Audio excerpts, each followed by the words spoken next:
I'm just going to take a moment here to talk about our new obsession, which is London Nootropics adaptogenic coffee. We found it in the studio. We started drinking it. We became obsessed with it. We brought it into our own homes and then we contacted the company. We cold emailed them. Because we loved it so much. We loved it so much and we really wanted to work with them. All I can tell you is that every time I drink one of these coffees and I like the flow, it is like, it just switches me on. I can do back-to-back shows. I can come home. I can do edits. I'm awake. I'm alive. I'm focused. I'm here. I'm in the room. It tastes delicious. I love this coffee. I like the Zen. That's my favourite blend. I have it with oat milk and a sweetener because I have to. Yes. It's a little bit of caffeine, but not too much caffeine. So you don't get the jitters and you don't get the crash. I just feel very calm. I feel very productive. And also, and can I just say this is the most important thing, it is yummy. This is what people ask, like, is it mushroomy? Doesn't it disgusting? Let me smell it. It's lovely. And it's got all the good quality stuff in it. And it's properly sourced. Yes, it is properly sourced. So it's ethically sound. And it's got things like KSM 66 ashwagandha. I didn't know what that was, but apparently that's really good for you. It's so good for you. It's got lots of potent mushroom extracts and exclusively from Hephaestus, all with clinical studies. So basically, in layman's terms, what you are putting in your system is really good. And tastes good. And they have given us, to give you a 20% off code at londonnootropics.com, and all you have to write in, the code is self-care. Go get yourself some, you won't regret it. It's that time of year again. Everyone knows that the holidays can become overwhelming quickly, so the sooner you get things done, the better. For both shoppers and businesses, the best time to score great deals during the holidays is Black Friday, Cyber Monday weekend. Shopify is the commerce platform behind millions of businesses around the world, from household names to entrepreneurs who are participating in their first Black Friday, Cyber Monday this year. This Black Friday, join thousands of new entrepreneurs hearing for the first time with Shopify. Sign up for your free trial today at shopify.com/promo. That's shopify.com/promo. Go to shopify.com/promo and make this Black Friday one to remember. The family that vacations together stays together. At least that was the plan. Except now the dastardly desk clerk is saying he can't confirm your connecting rooms. Wait, what? That's right, ma'am. You have rooms 201 and 709. No, we cannot be 5 floors away from our kids. The doors have double locks. They'll be fine. When you want connecting rooms confirmed before you arrive, it matters where you stay. Welcome to Hilton. I see your connecting rooms are already confirmed. Hilton, for the stay. This episode is sponsored by Welbeck, providing beyond better healthcare.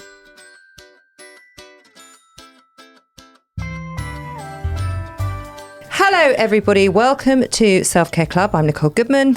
And I'm Laura Mishkon. Movember is the global charity or movement that turns November into Mo Month. People grow moustaches or take other actions to spark conversations and raise funds for men's health, primarily prostate cancer, testicular cancer, and mental health and suicide prevention. It began in Melbourne in 2003 and it is now a large international foundation. Movember funds 3 broad types of activity. Biomedical research and survivorship, that's prostate and testicular cancer research, clinical trials and survivorship support. 2, mental health and suicide prevention programs, tools, early intervention projects and community programs. And 3, awareness, campaigns, behaviour change and partnerships, talking about men's health normal and funding partners who deliver services. So why are we, a show that's hosted by and primarily listened to by women, doing a show about men's health? Well, a Movember report highlighted a UK problem. Roughly 133,000 men die prematurely in the UK each year from largely preventable causes. A core reason Movember pushes for prevention, early detection, better services and a national men's health strategy. By the time many men do go to the doctor, the problem has advanced. As women, we very likely live with men, so who better than us to encourage the men in our lives, be it husbands, partners, sons, brothers or friends, to go and see a doctor. Now, to illustrate this a little bit better, here are some grim, I'm sorry to say statistics. Men die younger than women almost everywhere in the world, on average 4 to 6 years earlier. They're less likely to see a doctor for preventative care, mental health issues, or even obvious physical symptoms. In the UK, men account for 75% of premature deaths from heart disease, 2/3 of suicide, and far less likely to attend health screenings or routine checkups. I mean, that's a staggering number. Yep. Around 1 in 5 men haven't been to a GP in the past 5 years, and that's not ideal when you consider how many things can go wrong after 40 besides your eyesight and patience. Yeah. So why don't they go? Well, it's a combination of deep conditioning about masculinity, that you're always fine. But the good news is that some things can help. Peer influence is one. Men are more likely to go if their mate, partner, or family member encourages it, hence why we're doing this show today. Education, teaching boys early that healthcare is not a weakness, it is maintenance. Tech, so things like online consultations, health apps, and home testing kits are really helping men sidestep some barriers. To help us talk through all of this today, we are delighted to welcome Mr. Gidon Ellis. He's a consultant urologist who works across central and north London in both the NHS and Welbeck. Gidon treats men and women with a wide range of urological conditions, with a particular focus on prostate and bladder health and urinary tract function. His approach centres on rapid diagnostics and truly personalised holistic care for every patient. His surgical expertise lies in minimally invasive treatments for prostate disorders and kidney stones. He's also a passionate advocate for preventative medicine, especially when it comes to men's health. Gidon, welcome to Self-Care Club. Thank you very much. Thank you for having me. Great to be here. What do you think of those stats? I think, firstly, you've stolen a lot of my material. I'm sorry. They are horrific stats. So, some men dying. One I think you didn't mention, perhaps, is 1 in 5 men in the UK dies before the age of 65. 1 in 5. So if you take, your listeners and their partners, that's staggering shocking. Statistic. And a lot of this is treatable. A lot of this is stuff we can do things about, as you've alluded to, and I guess we're going to talk through today. Yeah. So, that's what we're here to do, and hopefully we can make some change. What are the most common problems that men put off seeing you about? Yes, that's a great question. That is a good question. So I think firstly we could think there's physical problems. So as a urologist, we're talking about men who find lumps and bumps. That's an obvious one. Yeah. Possibly passing blood, either in the urine. Occasionally blood in the semen can be a sign of something worrying. Certainly needs investigating. Okay. Some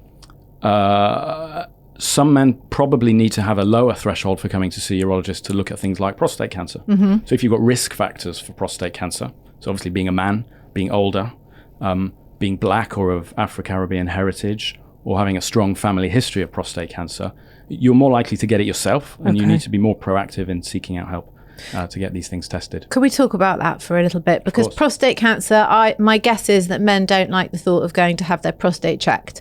But can it now be checked with a blood test? Is that right? Or there are other ways of checking? There are lots of ways. So the first thing you have to do is see an expert, either your GP or a urologist, and have a chat and talk about the risk factors and find out what's involved. The two sort of basic tests that need to be done. One is a blood test called the PSA, prostate specific antigen. It's been around for years. It's useful, but it's not brilliant. Okay. And it's not brilliant because it doesn't pick up all prostate cancers. And unhelpfully, it can sometimes come back high, even when there's no prostate problem. Or there might be a problem like having an enlarged prostate, or an inflamed prostate, or infection of the prostate. But it's the best tool we have, pretty much, and it's something that can be done in primary care by your GP. So it's a very useful tool. The other thing which will often be done, although is not necessarily absolutely essential, is a prostate exam. Yeah. So that's a finger in the bum. That's what they don't like. To feel the Who prostate. would like that? Well, no, but I'm saying that I think the reason men avoid going to the doctor is because they don't want to be interfered with. But as women, especially when you've had children, you have to be you're interfered constantly with. interfered with. I'm going to challenge that. I don't think you absolutely have to be interfered with. And I think, like I said, come and be assessed, come and have a chat. Yeah. Come and have a blood test if it's appropriate. Yeah. It's not always appropriate. You might not need an examination. Okay. We might be able to, if that's something that you really don't fancy doing, we might be able to skip it. Similarly, if the PSA blood test comes back high, we might refer you for a scan, an MRI scan. And if you're having an MRI scan anyway, there's probably not really much harm in skipping the examination bit. So I wouldn't want the exam to put anyone off. Okay. And what age should men start thinking about that? Great question. There's no correct answer here. In fact, it's quite a controversial subject. You may have read in the media about screening for prostate cancer. So there's no national screening program. There's a discussion about whether or not there should be at the moment. But in general, I would probably say the average man in the street probably needs to have a think about prostate cancer from about the age of 50. Okay. However, if you fall into the categories we discussed earlier, slightly higher risk group, so family history or ethnicity, things like that, then you probably need to think about it earlier, maybe 45, very rarely maybe even 40. Okay. And occasionally I have very young people coming to have a chat with me, and I would much rather you came, sat down, we went through the pros and the cons, because I'm going to look at some data if it's useful to work out what your risk is and whether or not you even want to have a blood test, or never mind any other tests. Is it very common, prostate cancer, in older men? It is very common. So in old men, in let's say over the age of 80, almost everybody has some form of prostate cancer. Wow. Which is an impressive number, but, and there's a big but here, most of that is slow-growing, low-grade disease that will probably never cause them any trouble in their lifetime. They'll die before it would kill them. They will probably die with it rather than from it. Right. Okay. And actually, one of the challenges in our job is knowing who should we test for these things, and certainly who should we treat for these things, because often offering treatment is not going to change their life expectancy. So that's from 80. What are the other stats? Like, because you said most men from 50 onwards should get tested. How likely and common is it? So it is common. They say about 1 in 8 men in the UK probably has some form of prostate cancer. But again, just to stress, not all of that is aggressive disease. Okay. Not all of that is disease which is going to change your life expectancy. And not all of that is disease which needs to be treated. Okay. And one of our challenges is understanding, trying to work out who falls into which group. Right. Yeah. So some people maybe shouldn't be tested in the first place. Some people we do diagnose low-grade disease and we just keep them under surveillance, active surveillance. We just repeat the blood tests and the scans and occasionally the biopsies from time to time, and we just check that things aren't changing. And if not, then we leave them be. We try and avoid giving them any treatment. And it's quite treatable. If it's caught early, prostate cancer is very treatable. Okay. Yeah. In fact, like most cancers, and that's going to be a theme, I imagine, in what we talk about. Yeah. If we catch it early, if you come and see us proactively before it's a big problem, at the first sign of either symptoms or whether you have concerns, then we can usually do something very good about it. Okay. What are the symptoms that they should be looking out for? Good question. So prostate cancer in its early stages doesn't really have any symptoms. Great. Which is interesting. Yeah, not helpful. Ovarian cancer. Yeah. Not helpful. And that's again why you need to come proactively, seek a conversation, get assessed if needs be. Okay. The men who we commonly see in the clinic who end up having these tests done are men possibly come with waterworks symptoms, so change in the way they pass urine. Maybe the flow has slowed down. It's become a bit stop and start. It's a bit of an effort to push it out. Maybe they're aware that they're not emptying the bladder very well, waking up a lot at night to pee, rushing to the these sort of things are going to prompt an assessment. Yep. Those symptoms are not normally a sign of cancer. They are normally a sign of benign growth of the prostate, which happens to the majority of men as we get older. Okay. So again, if you have the symptoms, don't freak out. But you do need to come and be assessed. And as part of that, we will have a conversation and possibly do some basic, hopefully non-invasive tests, just to rule out the possibility of prostate cancer. Okay. That is some really Good info. really solid info. Thank you. In your opinion, why do you think that men don't go and see the doctor until they absolutely have to? Okay. Firstly, cultural norms. I think there is a theme of sort of avoiding vulnerability, the concept of manning up. Oh, God. This, I think it feeds into toxic masculinity. Yep. Men feel they just need to cope and get on with it, and showing any weakness is a bad thing. And I think we need to shift that narrative. I think we need to, make owning health, being strong, living longer, being there to provide for your family. We need to make these desirable traits that men want to see. So it's a health literacy gap. I think that's a part of it, and I think we can change it. And again, you mentioned at the start, most of your listeners are women. Yep. What's the role of women and partners in doing this? That's a huge part of it. Normalizing the conversation, making it part of everyday things you talk about. While we're on that subject, if when you pick up that your partner, husband, whatever, has a symptom of concern, encouraging them to seek help for it early, because catching things early is crucial. And we've talked a lot about physical health, but it applies to mental health as well. Sure. We need to shift the taboo on that. We need to encourage men to talk to each other. Yes. In the early stages, that can be more than good help for some people, but sometimes people are going to need more help, and they need to seek out that help proactively. And women and partners need to, or can certainly be helpful by encouraging that.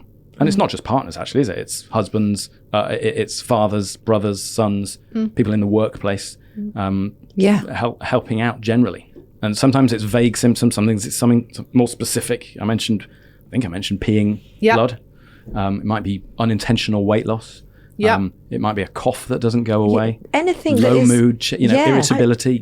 I do wonder, and I don't know what you think about this, that men are kind of generally less aware of their bodies than women, because I think we're so in tune because we've got a menstrual cycle and we've got things that we're looking and checking out for, and checking your breast is so it's very prolific, everyone knows to do that. But do you think that sometimes men we have a lot of screening, we have smears every 3 years, we are taught much more from a young age. Yes. So I think we need to change education in men. Do you think it needs men to start don't know? early. It's like a blind spot. They don't really realise, I've got a lump. Never mind. I think things are better now than they used to be. Okay. I think for the older generation, there was less of it around. Yeah. But I think we need to, start at a young age. Yeah. In schools, in sports clubs, in youth clubs. Yeah. And we need to teach people both about healthy living, so what they should eat, managing their weight, exercise, what they shouldn't be doing, so smoking, drugs, don't drink excessively, risk-taking behavior perhaps. And trying to shift this stigma. Away from this macho.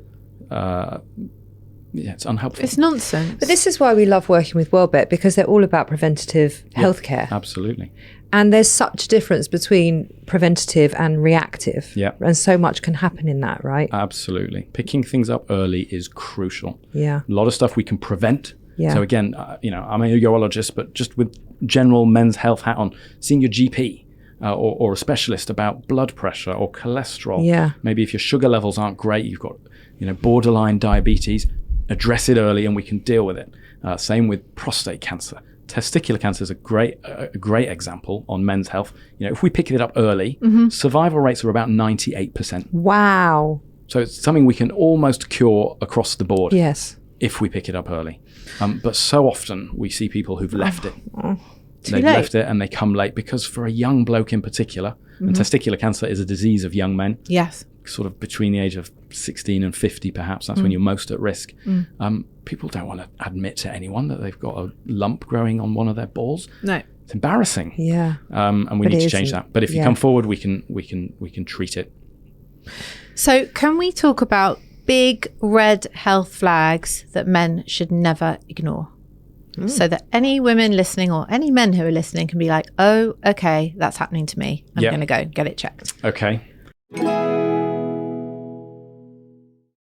I'm just going to take a moment here to talk about our new obsession, which is London Nootropics adaptogenic coffee. We found it in the studio. We started drinking it. We became obsessed with it. We brought it into our own homes and then we contacted the company. We cold emailed them. Because we loved it so much. We loved it so much and we really wanted to work with them. All I can tell you is that every time I drink one of these coffees and I like the flow, it is like, it just switches me on. I can do back-to-back shows. I can come home. I can do edits. I'm awake. I'm alive. I'm focused. I'm here. I'm in the room. It tastes delicious. I love this coffee. I like the Zen. That's my favourite blend. I have it with oat milk and a sweetener because I have to. Yes. It's a little bit of caffeine, but not too much caffeine. So you don't get the jitters and you don't get the crash. I just feel very calm. I feel very productive. And also, and can I just say this is the most important thing? It is yummy. This is what people ask. Like, is it mushroomy? Doesn't it taste disgusting? Let me smell it. It's lovely. And it's got all the good quality stuff in it. And it's properly sourced. Yes, it is properly sourced. So it's ethically sound. And it's got things like KSM 66 ashwagandha. I didn't know what that was, but apparently that's really good for you. It's so good for you. It's got lots of potent mushroom extracts and exclusively from Hifasta terra, all with clinical studies. So basically, in layman's terms, what you are putting in your system is really good. And tastes good. And they have given us, to give you, a 20% off code at londonneutropics.com, and all you have to write in, the code is self-care. Go get yourself some, you won't regret it. This episode is brought to you by Indeed. Stop waiting around for the perfect candidate. Instead, use Indeed sponsored jobs to find the right people with the right skills fast. It's a simple way to make sure your listing is the first candidates see. According to Indeed data, sponsored jobs have 4 times more applicants than non-sponsored jobs. So go build your dream team today with Indeed. Get a $75 sponsored job credit at Indeed.com/podcast. Terms and conditions apply. This episode is brought to you by Nature's Bounty. Nature's Bounty believes your body is brilliant, naturally designed to thrive, inside and out. For those always looking for new ways to support your health from head to heels, Nature's Bounty has a range of over 400 vitamins and supplements born from 50 years of trust and care. Nature's Bounty. It's in your nature. Visit naturesbounty.com to learn more. With new, gentler scented Clorox disinfecting wipes, clean finally smells as good as it feels. On everything from lamps to ceiling fans.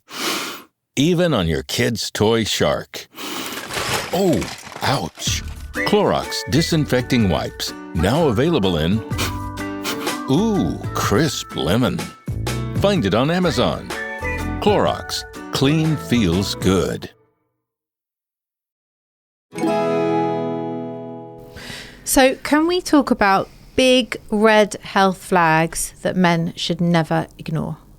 So that any women listening or any men who are listening can be like, oh, okay, that's happening to me. I'm going to go get it checked. Okay. Well, firstly, there's general health flags that apply to men and women. So we mentioned unintentional weight loss or a cough that doesn't go away, things like that. And again, not just physical health, mental health. Address low mood, anxiety, depression. Address it proactively. Address it early. Might not be with a doctor. It might be with a friend, with a colleague, just a shoulder, someone to talk to. But yes, you might need talking help, and there's plenty of that available. Urologically, I think things we've covered really. Firstly, know your risk factors. So if someone in your family has had a disease, we've mentioned prostate cancer, same with testicular cancer, bladder issues, kidney issues, you might be at risk. Don't sit on it. Go see someone. Talk to your doctor, see a urologist. Say, should I be getting tested proactively for this? We mentioned passing blood. That's an important one. Sometimes you can have microscopic blood in the urine. So most health checks, say an age 40 health check, that's going to involve a dipstick test of the urine to check that there's no blood, also checking there's no sugar or other things that might need investigating. And urologically, men's health, I think, lumps and bumps. So we talked about testicles. Really important that men, and this needs to start from a young age, men need to learn to examine their testicles and do it regularly, maybe once a month or so. Do it in the shower when everything's nice and relaxed, or a warm bath. Get used to feeling what's normal, because they're not simply round. There's some lumps and bumps on there. Maybe look at a picture online. Feel what's normal, and then if there's change, it's hopefully something you pick up early. And I see people all the time who come and they think they've found something, and I'm happy to reassure them that everything's okay. Occasionally we'll get a scan as well, but much better to do that than to miss something. Of course. But Absolutely. It's so interesting, isn't it? Because the language for women's health is so part of our vocabulary, isn't it? Check your breasts, always find out what's normal. I mean, it is so part of what we do. We have been so heavily educated.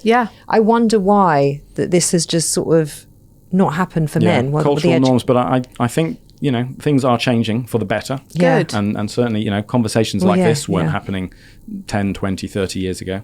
So things are improving. And I know we talked about early detection being the best thing if you have any sort of cancer, but are there any lifestyle factors that genuinely can help prevent them? Apart from the obvious one of not smoking. So, smoking is bad. Definitely, again, as a urologist, smoking causes bladder cancer. Does it? I did not know that. Yeah, and some cancers of the kidney can be caused by smoking as well, so that's a bad thing. Wow. Generally healthy living, eating a good diet, exercising, keeping your weight under control, avoiding the bad stuff, eating the good stuff. Fruit and vegetables, important, 5 a day. There's not a great deal of evidence for anything that will specifically help your urological health. There's a little bit of evidence for things like lycopene, which you might find in cooked tomatoes, but not a great deal. There's been lots of studies looking at these things. She doesn't eat cooked tomatoes, so it's fine. No, I do in a sauce, but not whole. Not in a fry. Not in a fry up. Sorry. Not in a fry up. You also don't have a prostate. I also, thankfully, it's probably the only benefit of being a woman, isn't it? It's one thing we don't have to worry about. It's a prostate. Yeah, and makeup. I like makeup. So, for the record, if you are a man and you're 50 and you are getting up to wee 3 times in the night, this is age, or should we be going to the GP to check that out? Probably both. Okay. So it's probably nothing. Yeah. Just check it. But check it anyway. Probably nothing, but come and get it checked out. A, we'll make sure there's nothing nasty going on. Yep. And B, we can maybe help you with that symptom. Okay. Waking up at night is a miserable symptom. Yeah. Yes. I have patients coming in waking 4, 5, 6 times. They're tired. Some of them can't get back to sleep easily. Their partners are tired. Yes. Everyone's irritated. Yes. And sometimes there's an easy fix. Yeah.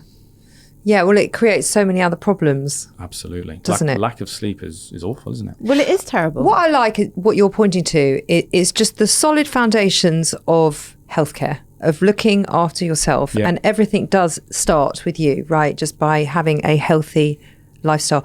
Can you tell our listeners what we were talking about before we came on air about caffeine? Because I didn't know this either. Okay, so caffeine, there are some health benefits of caffeine, by the way, but... it can irritate the bladder a little bit. It's not bad for the bladder, doesn't cause long-term problems, but some people become sensitive to caffeine and it makes them need to pee frequently and urgently. Perhaps if you already had a problem with urgency and leakage, it can make that worse. And it can make peeing at night time worse as well, both because it irritates the bladder. It's also a diuretic, and perhaps it's keeping you up a little bit at night. So caffeine and waterworks don't go brilliantly together for everyone. That's not to say you should avoid it. If it doesn't cause you problems, go ahead and enjoy, but yeah. Yeah.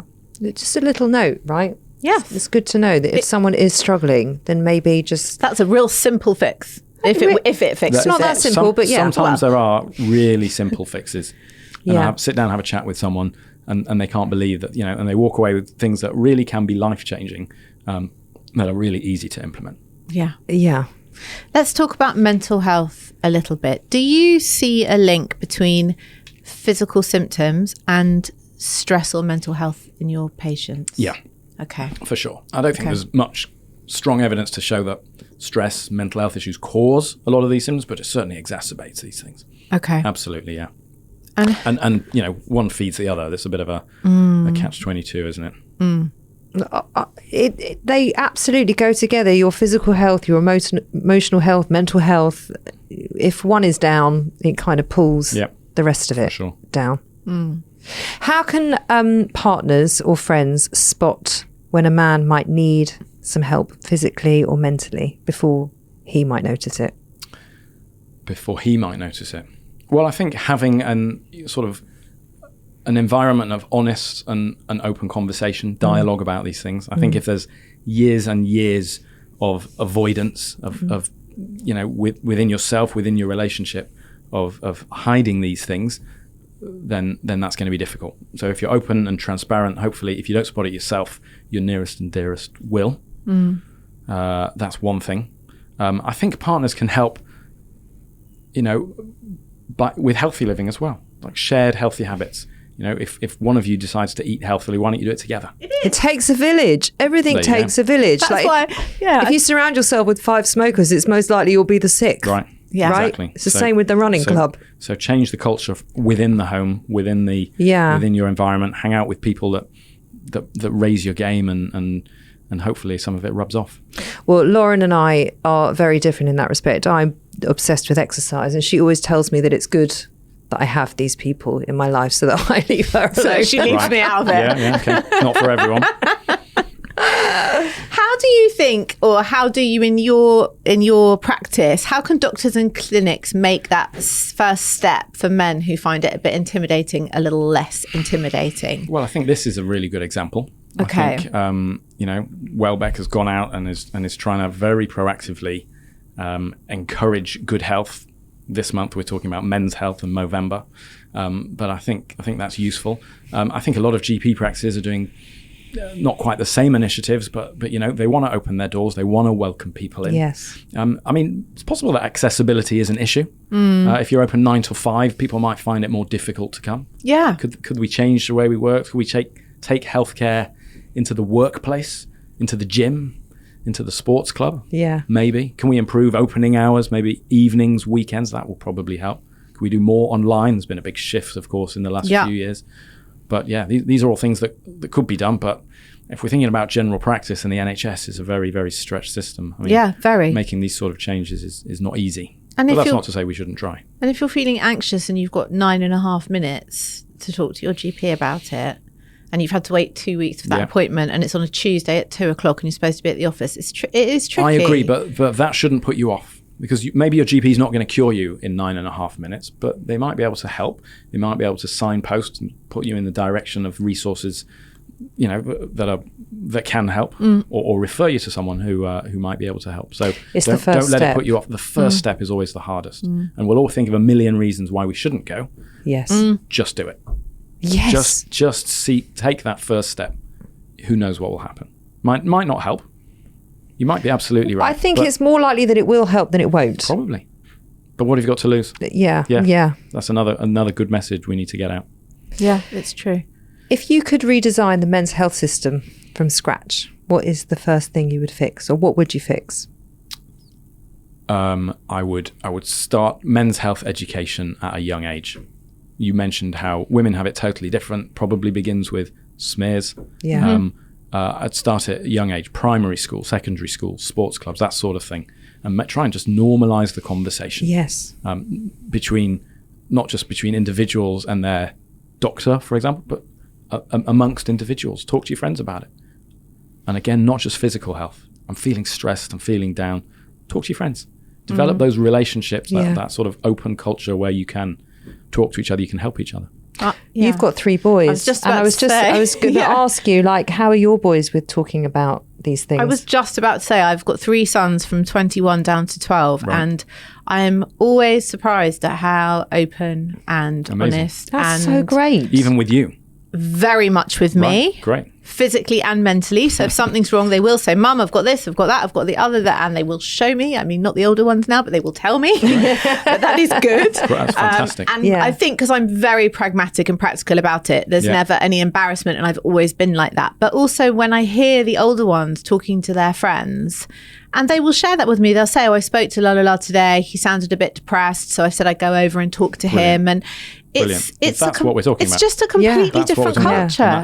That didn't exist a generation ago. They hug when they see each other. They hug each other. They kiss each other. They talk about their feelings. They talk about their relationships. It's really healthy. So it's starting. So maybe the future is brighter. And they're amazing with their awareness of diet and exercise and keeping themselves fit and what's good to eat and what's not good to eat. Absolutely. They're on it. Yeah. They're a whole other generation. Yeah.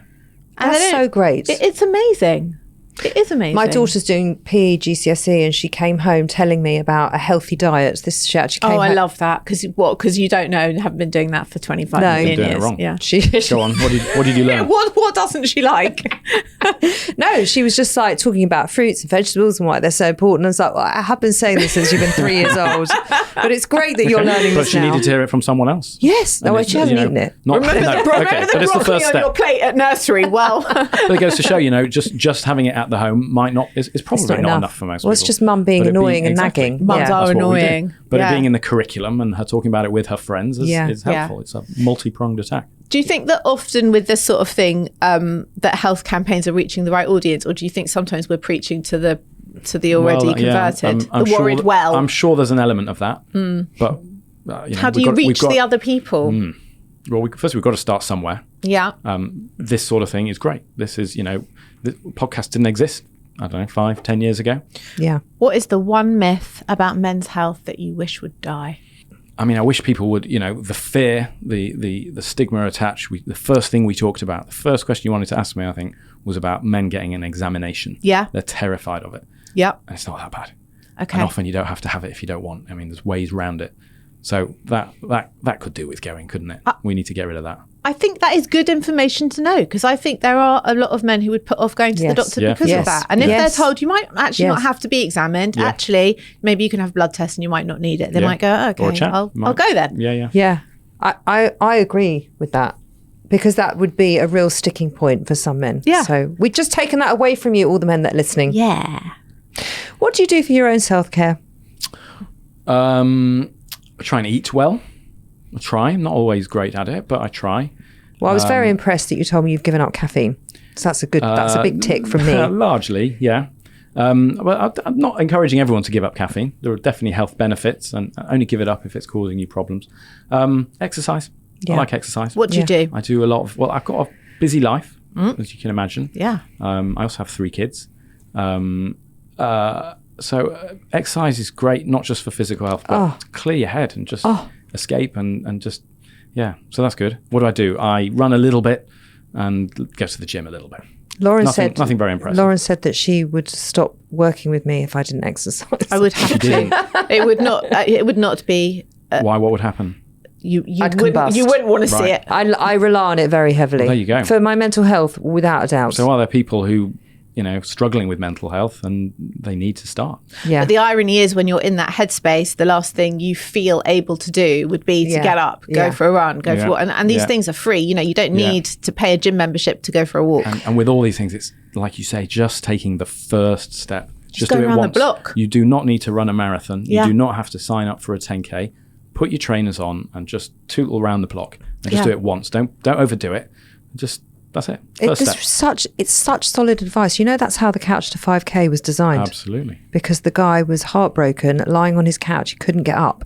And he just thought, you know what? I'm just going to get outside after a month of doing that, and I'm going to get some fresh air. And he walked around the block. Yeah. And then he ran for like 20 seconds. And then he basically, slowly, within a few weeks, was running a 5K. Incremental baby steps. Just start. Maybe that's one message we want to take home from this is, be it healthy eating or exercise, just going to see the GP or the specialist.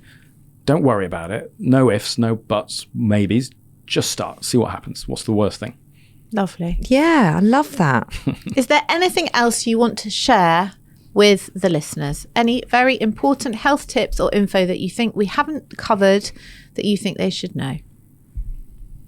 No, nothing we haven't covered. I think we've got all the strong points. Okay. Be proactive. Yep. Deal with things early.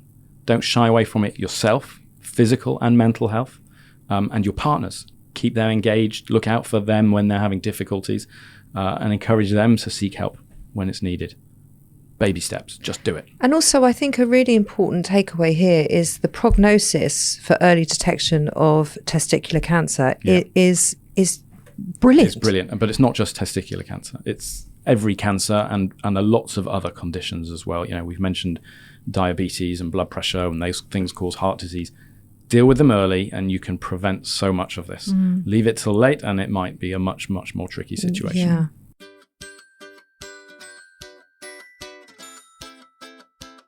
Okay.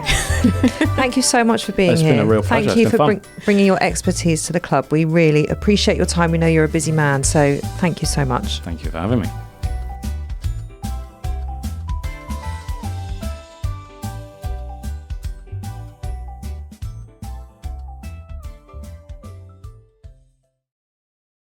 Mint is still $15 a month for premium wireless. And if you haven't made the switch yet, here are 15 reasons why you should. 1, it's $15 a month. 2, seriously, it's $15 a month. 3, no big contracts. 4, I use it. 5, my mom uses it. Are you playing me off? That's what's happening, right?